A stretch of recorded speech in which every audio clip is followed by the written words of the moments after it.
Companies like BioWare, Square Enix, Kojima Productions, and essentially every single Sony-owned studio have been pumping out story-driven games year after year for the last decade and a half or so, and despite a lot of those games not having revolutionary gameplay mechanics, they are consistently getting awards and universal acclaim. But it hasn't always been the case, and it kind of left a lot of the gaming community split between people saying that they don't like this direction the industry is clearly taking, and people who are standing in line every time some new hot story-driven game comes out. And I have to say, I am very much into story-driven games, and after doing a ton of research, I think I finally understand why I feel the way I do, and why I think that this big emphasis on stories in video games we've been seeing recently is actually a good thing. Fair warning, I will touch upon some minor story details and use gameplay examples from GTA games, God of War 2018, Bioshock, Metal Gear Solid 4, Sniper Elite 2, Detroit Become Human, Far Cry 6, Uncharted 4 and It Takes Two. But there won't be any major spoilers for those games. I will be completely spoiling The Last of Us Part 1 though, and if you want to avoid it, unfortunately you will have to skip the entire Part 4 of this video. Timestamps are in the description. And also, in the same section, I will be talking about some story spoilers for Tomb Raider 2013. Okay, with all that out of the way, I want to talk about a small retro game named Zork. In the early days, most games didn't have a story at all. I mean, you don't really need an in-depth reason why different shapes are falling from the sky and why when you complete a line it disappears. Because the only reason to engage with said shapes was to have fun and beat a high score. And that was totally acceptable because gaming was still a fairly new and small niche, and the technology was pretty limiting. Now, I don't want to give you a false impression that there were no exceptions to that. In fact, one of the first truly story-driven games was released the same year Jimmy Carter became the 39th President of the United States. Steve Wozniak and Steve Jobs started to sell their new computer, also known as Steve 2, and Star Wars, the original one, was released in theaters all around the world. 1977. And the game I am of course talking about is Zork, and if you're asking yourself right now, what the fuck is Zork? Then you are definitely not alone, because I didn't know about it either. Obviously I was curious, so I bought it for science, and I have to admit I was way too dumb to figure it out on my own, because look at this! This is literally the whole game, you just type shit! But after looking up the 30 pages manual, which to be fair is probably what I should have started with, I managed to figure out that I'm an adventurer looking for wealth and, well, adventure. But basically, instead of focusing on gameplay, the game was made around the story. No scoreboard, just you and your very beige 1970s keyboard. And yeah, I know, but remember, it was made 45 years ago by 4 MIT students, and although it wasn't the first game of its kind, it was one of the most distinguished ones from that era and this new genre. But as I already said, Zork was an exception for early games because for a very long time, even if the story existed, it was just an afterthought.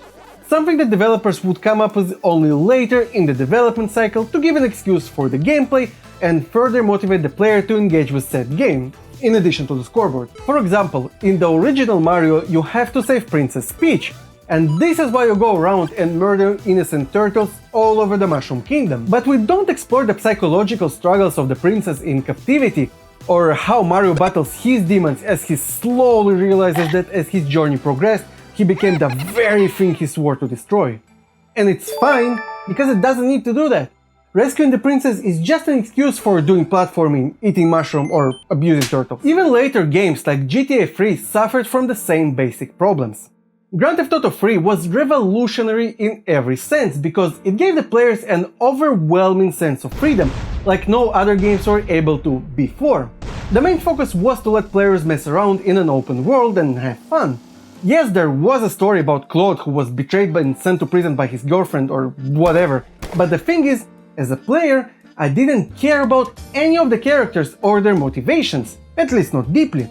And I don't have a problem with that because, as I said, it wasn't the point of the game.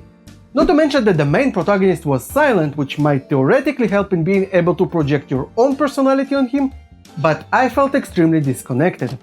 And Rockstar obviously knew that because, along with other things, this issue was addressed in GTA Vice City and San Andreas, especially San Andreas, where Carl had complex relationships and motivations and dealt with themes of brotherhood, betrayal, and ambition. It wasn't perfect, but it gave us a deeper understanding of CJ and gave us a reason to empathize with him. at least in cutscenes, but we'll talk more about them in part 2. The story-driven genre really started to gain popularity in the late 2000s, when the gaming industry decided on three things. 1. Every game absolutely needs an uninspired multiplayer mode that no one was playing about 2 weeks after the game's release. 2. What gamers really want is a game about planning weddings and release the atrocity called Imagine Wedding Designer for Nintendo DS. What the fuck, Ubisoft? And 3. That almost every game needs to have a cinematic story heavily inspired by movies and TV. And for the most part, I was totally okay with that. Games like BioShock set the standard for what can be done, narratively speaking, in a video game. Yes, the emphasis was still on combat, because of course it was, but the game is also surprisingly deep in the story department. Rapture, the underwater city where the game takes place, is filled with lore and environmental storytelling. The setup is believable and consistent throughout the whole game, and it has one of the best endings I ever experienced. And that is why it's so hard to put BioShock down after starting playing. And of course there were many others like Uncharted or Mass Effect or even Call of Duty Modern Warfare, but I think that it's important that we discuss how games actually tell stories before we proceed any further, because given the interactive nature of them, it's not as straightforward as in other types of media, like movies, TV series, or Twitter feeds. And I've spent hours upon hours reading thesis papers, more specifically those two, so you don't have to. Although I have to say, I think they're quite good. In Understanding Video Games book, Nielsen said, and I quote, "This is a video game, so nothing will happen unless you act." And I think that it's an important distinction, because unlike any other media, video games are dependent on players' actions to make things happen. And combined with their visual aspect, well, except for Zork. Zork, you get a very unique combination. Think of a game like Fallout or Super Mario Galaxy or Imagine Wedding Designer. Okay, maybe not that last one. But if you visited a friend and saw him play one of those games for the first time without any context, I'm pretty sure you would still be able to piece together what genre and understand the mood and tone, sometimes even on the subconscious level. In Uncharted 4, during the Normal Life chapter, we had an opportunity to explore Nathan's and Elena's house, and this part carries a lot of symbolism, as pointed out by Crossbreed55 on the Uncharted subreddit. The chapter starts in an attic. The room feels uncomfortable because we see that Nathan crammed all of his past there, while the main house is exclusively dedicated to his newly found family life. But you can sense the unbalance, because being an adventurer is such a huge part of Nathan, yet it's locked away in this tiny room, giving you that feeling that something is not quite right, which helps to consolidate his character and helps us understand the reasoning behind his actions later in the game. And even if you didn't actively notice it while playing, you still pick up on it. And I think that it's incredible because it was communicated to us through gameplay, subtle cues, and environment, instead of just fucking spelling it out loud, or even worse, forcing us to read it in a note. Speaking of notes, Rasputin, and I really hope I pronounced it correctly, made a great video about it, which I linked in the video description, so I will not go too deep into that. But I'll say this much: in Uncharted 4 I enjoyed finding and reading the notes because they added an additional, although optional, storyline that I would have completely missed out on otherwise. But in Control, I stopped caring and started ignoring them after a while, because holy shit, if I wanted to read that much I would have gone to a library instead. Like seriously, this game, DLCs included, has 411 notes and audio files. Are you fucking kidding me? 400 cutscenes. Cutscenes are probably the first thing that comes to mind when you think about stories in video games, and the reason for that is they are the most obvious and sometimes the most immersion-breaking method of delivering a story, because of that constant flip-flopping between interactive gameplay and passive observing in some games. I don't usually mind them per se, but they can be overused as fuck sometimes. Metal Gear Solid 4 is universally acclaimed, but this 20-hour-long game has literally 9 hours and 5 minutes of cinematic cutscenes, with one of them being 27 minutes long. Like, am I playing a game or watching a movie at this point, because I can't really tell. And yes, I know, Kojima wanted to be a filmmaker and he brought all of his passion into those cinematics, which a lot of people love, and for good and solid, unintended reasons, but I just wish more of it was done through actual interactive gameplay instead of a cutscene. like using scripted events or conversations between characters during combat and traversal. Like imagine for a second that in God of War, instead of being able to use a boat while you are listening to Mimir telling stories, providing more lore, you'd have to pick a destination and watch an unskippable cutscene while his dialogue plays out. Yes, the result would be similar in a sense that you'd reach the same location while getting the same exposition during the same amount of time, but for you, as a player, it would be a completely different and much duller experience because that backstory wasn't delivered to you during interactive gameplay. And the reason I spent forever writing this longest section of the script explaining how video games tell stories is that despite the metas themselves being pretty obvious, they are not as easy to implement properly. In my opinion, this is like the main cause for some gamers to still believe that stories are not as important in games, which, don't get me wrong, is still true in some cases, but it heavily depends on the game structure and whether the story implementation makes sense and was done correctly in relation to said structure, which I will be talking about right now.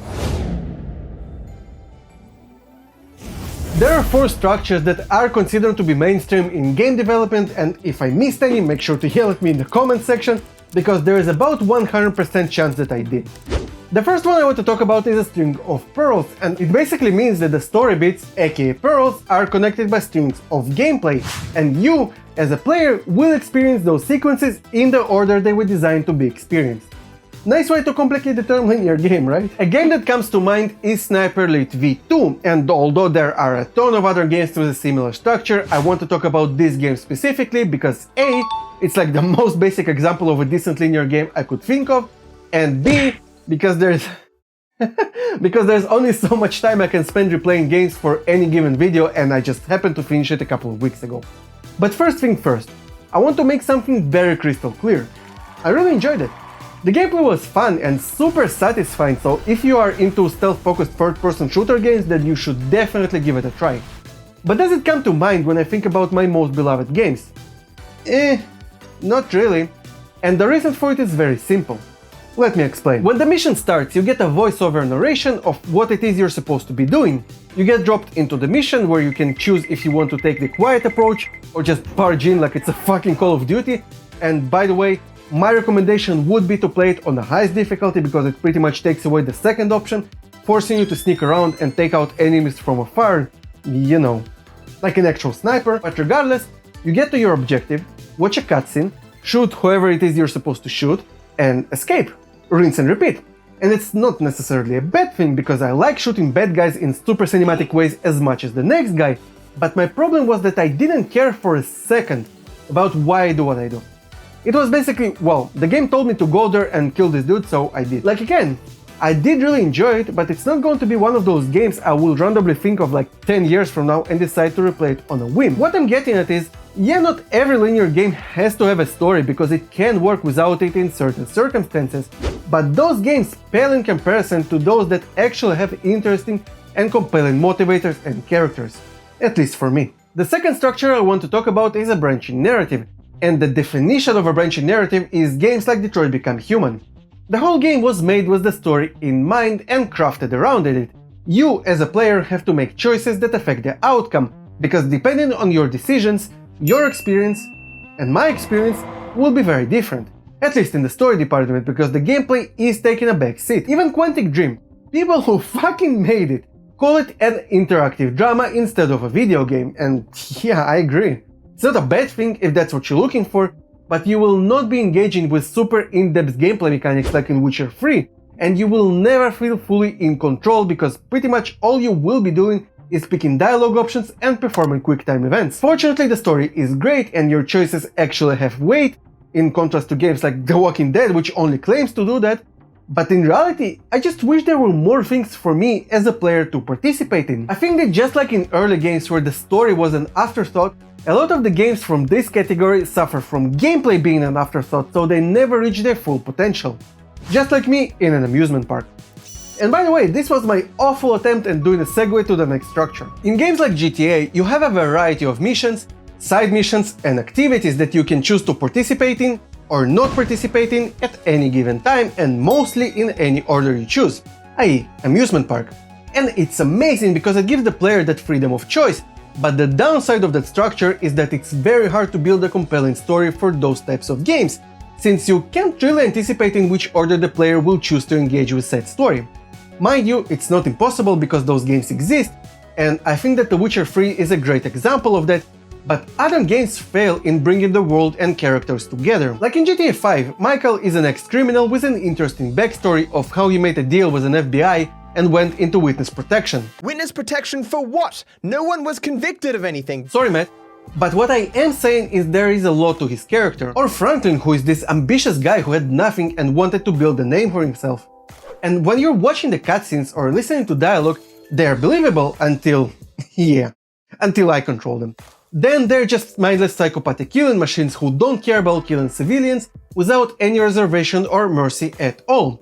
Also, in case you didn't notice, I didn't mention Trevor here once because he's like the only one who I could actually see doing something like that based on his character traits. This is LOU narrative dissonance, by the way. And I bet you're really surprised that I didn't mention Uncharted while talking about it, didn't you? And I'm not saying that it makes GTA 5 a bad game, because it's simply not true. And you can also make an argument that you are not supposed to take it seriously, which I agree with, but what I am saying is that the story is not as engaging as it could have been. Luckily, the gameplay more than compensates for that, so I didn't mind it nearly as much as I would otherwise. Another example is Far Cry 6, which, to be fair, I did talk a lot about in my open world games are overrated video, but it suffers from the lack of immediacy. Like, something happened and I need to save my friend who was taken, but first I'm gonna fuck around with enemy outposts and go fishing. My friend, yeah, he's gonna be just fine, no need to worry. What I'm getting at is, in those types of games, I think that it's more important to get the gameplay right rather than the story, but personally, I would love to see both. The last structure I want to talk about is building blocks. Building blocks is when the player is given full freedom to do whatever the hell he wants within the gameplay mechanics. So games like Factorio, No Man's Sky, Stardew Valley, and not just because of the blocks, but Minecraft. And I'm going to kinda contradict myself here, since I have been talking forever about how important stories are in video games, but I think that those sandbox type games shouldn't have a story apart from a small gentle push towards the end goal. Like, imagine for a second that Minecraft had a story. What could it possibly be like? You were an ordinary and immature slacker who lacked confidence until you decided to do parachuting into Asian Pacific archipelago with your friends. Wait, that's already a game, isn't it? Ooh, I know. You went looking for your long-lost brother only to discover that the whole place is crawling with zombies. Oh shit, that's a game too. I know, okay, last attempt, I swear. Your wedding planner. Fuck! Okay, that small freakout aside, now with all that background knowledge, we can finally talk about how, and more importantly why, the story actually makes a game better by spoiling the shit out of the first Last of Us game. The purpose of story-driven games is to experience the story through the game, which, I mean, duh, but it's important, because this aspect of interactivity is what makes it unique when compared to other types of media. If we take a look at a game like It Takes Two, which is easily in my top 10 games of all time, you don't actually need to pay attention to the story to enjoy it. Like, the diversity of different gameplay mechanics that vary from chapter to chapter actually made it engaging enough for me on its own. But guess what? It's infinitely better if you decide to actually look around, listen to the story and engage with the characters. The amount of environmental storytelling, humor and emotion made me reevaluate my past relationships and think that maybe I should have done things differently. And all that combined with the amazingly fun gameplay made it such a memorable experience that I felt like it actually had an impact on me as a person, which is really fucking impressive given that it's a video game where you essentially control two dolls. And this is a running theme with all of my most beloved games. Like the emotion and the impact part, not the dolls part. Some of you may know that The Last of Us is my favorite game of all time, and I know for a fact that I'm not alone in this. But why the hell do so many people love this game so much? I mean, obviously because of the story of Ellie and Joel, but I want to dig a little deeper. One of the many things this game does very well is in motivating you to see it through, because it gives you a compelling reason for every little thing you do in the game. For example, a couple of hours into the story you'll go to Billstown to get a car. If it was like any other generic amusement park type game, that it probably would have felt like a fetch quest that those games love so much. Yeah, so go there and get this car because fuck you. But here you always know exactly why you do what you do. You're gathering supplies to kill the infected blocking the entrance to the school, which you need to get into to find a car battery, that you need to fix the car, that you need to be able to drive to Tommy's, because you have to find out where the Firefly hideout is to get Ellie there to maybe find a cure and create a vaccine, and maybe also because you feel like you owe it to Tess, or maybe because you still feel guilty about the death of your daughter Sarah. Do you see what I mean? Everything is connected and makes sense within the context of the gameplay, so you feel motivated to do whatever the game asks you to do, instead of just being like, okay, fine, let's just get it over with. Another thing is meaningful agency, which basically means that you have the freedom of choice, and those choices have an actual impact on your experience. And you might say something like, well, The Last of Us is a linear game and you have no choice. What, are you stupid? What the hell are you even talking about? And to that I say, shut up. There are a ton of examples of how The Last of Us uses its story and gameplay to give us that meaningful agency and bridge the gap between them. At the beginning of Chapter 2, when you get to walk around the quarantine zone for the first time, you will see soldiers gathering civilians who try to sneak in, and you can choose to approach one of the soldiers. Of course I was curious, so I did. The soldier pushed me to the ground and said something like, next time I'm gonna put a bullet in your head. So I was like, huh, but will he though? Yeah, he definitely will. And I mean, it's cool because it's not a mandatory interaction and it adds information about the world through gameplay without being on the nose.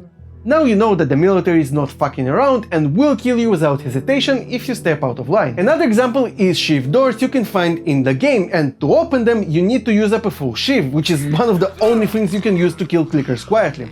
So do you use it to potentially get more supplies or not? Do you even have a full shiv to begin with, or did you waste all of them on clickers in the previous section? That's a cool choice, because your option will differ depending on your playstyle. For me, the solution was obvious because I am what you might call Frick fucking master! Yeah, exactly. Thanks, Ellie. So I would usually use stealth, and if I was detected, I would use bricks, bottles, and my meat hooks. So resources were never a problem for me on any of my playthroughs, even on grounded mode. But you can choose to use firearms on everything and it's fine, because this is your experience. And both approaches make sense within the context of the story and characters. And also the supplies you gather or waste carry between chapters, which helps in keeping you immersed, because you feel like what you do actually fucking matters. And speaking of immersion, to get it right you need both gameplay that is consistent with the set of rules that was set up in the game, and characters whose interactions and growth make sense so you can actually care for them. The gameplay part is easy to explain. Like if you were playing, I don't know, Sniper Elite 2, which tries to be this semi-realistic World War II sniper game, and on the last mission, out of the blue, you get a jetpack. Your first reaction wouldn't be like, oh cool, it's a video game, let's have fun and mess around. Instead you'd probably be more like, wait, what? That's stupid, that doesn't make any sense. But in Saints Row you wouldn't question it because it is within the established rules, however unrealistic it is. As for the characters, well, it's a bit harder. In The Last of Us, we see Ellie and Joel change and grow as characters throughout the game. In the beginning, Joel doesn't give two shits about Ellie. To be honest with you, I give two shits what you're up to. And he doesn't want to because he is afraid to let anyone close after losing Sarah all those years ago. But towards the end, it changes as he fully accepts her as a daughter and he opens up to her and becomes more patient, and we see that he's willing to do whatever it takes to make sure she's safe. And I don't know about you, but at the very end, I haven't skipped a beat when I had to kill the sergeant because the game made me care about Ellie that much, so I just couldn't let her die regardless of consequences. And the beauty is that the character development doesn't happen only during cutscenes because Ellie is not just a plot device. As Joel begins to trust her more, they start to rely on each other during the gameplay sections, and the dialogue between them is so freaking believable that I just can't explain how much it made me connect with both Ellie and Joel.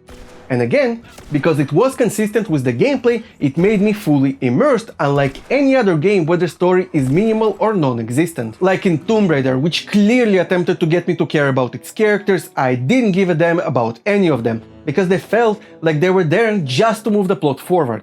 I don't know, characters like Alex, who apparently had a thing for Lara, so he volunteered to go back to their ship and bring the parts they needed to make her notice him, and he ended up dying in front of her in a cutscene. I can tell that it was trying to be a dramatic moment, but I didn't know Alex, so I had a hard time empathizing with him and feeling for his sacrifice. Now compare it to characters like Henry and Sam, who also appeared relatively briefly in the game, but they were fully fleshed out and compelling characters with their own flaws and motivations, like when Henry decided to abandon Joel and try to save Sam and himself. Dan's a believable character because he wasn't fucking perfect, but guess what? Neither are we, and that's what makes us human. And that's why when they died, it was so fucking powerful, in contrast to the death of Alex, whose name I literally had to Google despite finishing the game less than a year ago.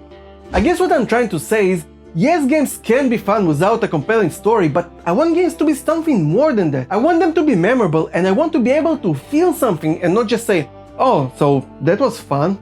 Next.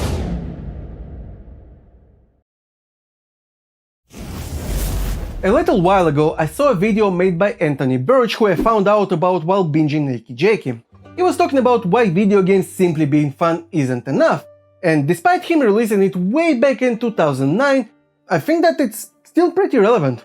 The main idea was that video games have to be more than just one thing, and he drew parallels between games only being fun and nothing more, to movies being locked into one genre. Like every movie being an action movie. I mean, action movies are fun, and sometimes I want to have fun and watch an action movie by myself, or maybe with my friends, but it doesn't mean that I want to exclusively watch action movies for the rest of my life. And if you only like action movies, then there's nothing wrong with that, but having that variety and options might, and in fact did help me personally in introducing people to gaming who never would have been interested if every game was like Dark Souls or Doom or Call of Duty. That is why I think that it's so important for the developers to try to do something more with this interactive medium. Create compelling stories that are not only fun on the mechanical level, but also tackle mature themes and actually make us feel something.